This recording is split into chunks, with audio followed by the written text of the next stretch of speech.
কি হয়েছে যদি বিস্তারিত বলেন। আমাদের বসিরহাট, বর্তমানে বসিরহাট দক্ষিণ বিধানসভা, সেখানে সংগ্রামপুর শিবাজি অঞ্চলের একটা বুথে 2002 সালের যে ভোটার লিস্ট বর্তমানে নির্বাচন কমিশন আপলোড করেছে, তাতে 34 জনের নাম বাদ গেছে, তার মধ্যে ইনি একজন আছেন। তো আমাদের ওখানকার পঞ্চায়েতের যে নেতা আমাদের রিয়াজুল ভাইয়ের কাছে সেই লিস্টটা ছিল, সেই লিস্ট আমরা বার করে 34 জনের নাম আমরা পাচ্ছি না। আমরা প্রথমে বিডিওর কাছে, লোকাল আমাদের প্রশাসন বিডিওর কাছে আমরা অভিযোগ করেছি, কোনো সলিউশন হয়নি।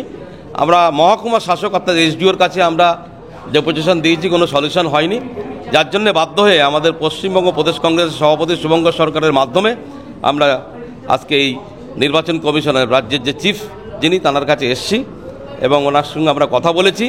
উনিও কোনো সলিউশন দিতে পারেননি। উনি বলেছেন ডিএমের কাছে যেতে, ডিএমের সঙ্গে ফোন করে কথা বলেছেন এবং এই লিস্টটা, আমরা যে লিস্টটা নিয়ে সেটা, এই লিস্টটা যে কার্যত মানে অরিজিনাল লিস্ট, মাদার লিস্ট, এটা মান্যতা স্বীকার করেছেন এবং 34 জনের যে নাম বাদ গেছে, এটা যে নির্বাচন কমিশনের গাফিলতি বা এনাদের অভ্যন্তরীণ ত্রুটির জন্য বাদ গেছে, এটাও স্বীকার করে নিয়েছেন।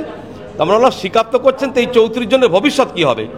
তিনি বললেন বা এদের পরিবারের যদি কিছু হয়ে যায় তার দায়িত্ব কে নেবে? উনি বললেন ঠিক আছে, আমি ডিএমের সঙ্গে কথা বলছি, আপনারা যান। ডিএমের সঙ্গে কথা বললেই আশা করি সমস্যার সমাধান হয়ে যাবে। 2002 সালের লিস্ট, যে লিস্ট দেখেই এসআইআরটা হবে, যে লিস্টের পরিপ্রেক্ষিতে এসআইআরটা হবে, আর সেই লিস্টেই গাফিলতি ধরা পড়েছে। হ্যাঁ, এই লিস্টে নাম আছে, কিন্তু কমিশন ওয়েবসাইটে যে লিস্ট আপলোড করেছে তাতে 34 জনের নাম বাদ গেছে, লাস্ট দুটো পৃষ্ঠা বাদ গেছে। আপনি 2002 সালে ভোট দিয়েছিলেন? হ্যাঁ, ভোট দিয়েছি।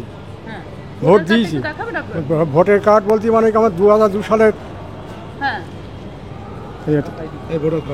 এই ভোটার কার্ডে দেখেন,